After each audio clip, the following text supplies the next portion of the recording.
thing is, we can't ever rest on any man's teachings, because there's no knowledge that is absolute.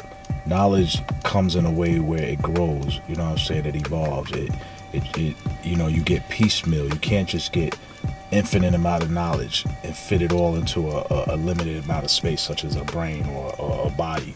You know what I mean? You know, it has to be broken down over time or through multiples of people and whatnot. So when you rest on one man's information, you get stuck in equality. You stay where he's at. You know what I mean? So, and that is what's pretty much happening now. Like, you know, one of the things that I think, you know, Farrakhan has been very brilliant in doing, I'm not saying this is my choice of doing things, but what he's been brilliant in doing is creating almost like a hybrid version of Elijah's teachings, where he incorporates other teachings into it, much the same as Constantine did when he was trying to make Christianity a national religion. He took a lot of the different pagan religions and the holidays and incorporated it into what he was actually trying to set as a state religion. And it was mostly for a political dominance. You know what I mean? It wasn't because he was trying to really resurrect the people. He was trying to create an organized nation where he sat at the top of as a hierarchy, or at the hierarchy and whatnot. You know what I mean? And that's why when you build these brothers and you tell them what you don't agree with, it becomes a personal thing. You know what I mean? Because they believe that, you know, their religion is tied to their identity. You know what I'm saying? That's why even like the Muslim guards, they hold on to that word Muslim so tightly, and they have all of these like almost like rhetorical answers for what makes them a Muslim. They say, well, a Muslim is one of peace. If you're not a Muslim, you're not one of peace. If you're not a Muslim, you're not righteous.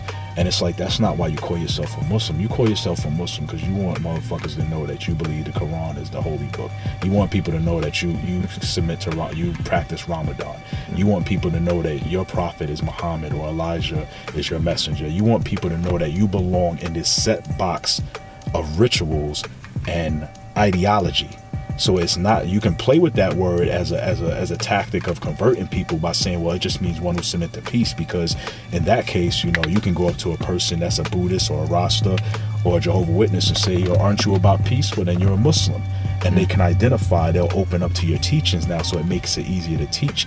But that's not being objective, that's just rhetoric. You know what I mean? That's you using semantics in order to kind of like push forward with that hybrid teaching, basically. You know what I mean? That's why, like, even while killing them, it's not a surprise that they do what they do, because, you know, they follow Farrakhan. That's what Farrakhan's MO is.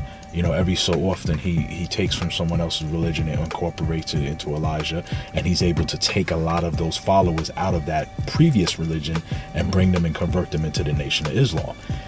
You know, and the Muslim guards are doing the same thing. I think that Wakil initially was trying to convert 5%ers, but I don't think he's trying to convert 5%ers any longer. I think that he's trying to stay relevant, one, and two, I think that he's trying to put himself in the spotlight as far as the Nation of Islam is concerned, because he's not concerned with the guards. I know he's not, because we had a personal conversation when I was telling you all the organization they were doing out here. I expressed it to him and Franklin Muhammad, and I was like, yeah, the brothers are having rules out here. You know, there's certain rules that the guards are having where, you know, if you're being disrespectful, if you're cursing, if they basically were organizing a body out here, and they were doing it to try to keep everybody on a righteous tip. And I was expressing this to him over the phone, and Wakil was like, yeah, good luck with that one. It's not gonna work. The brothers are never gonna come together for righteousness. And in my mindset, I was just like, how could you say that, dude? Like, that means that you're not even concerned with brothers becoming righteous. You're just concerned with your agenda, which is taking people away from the 5%ers and bringing them into the mosque. And what I took it as is almost like you want to dismantle the 5%ers. If Mecca did this.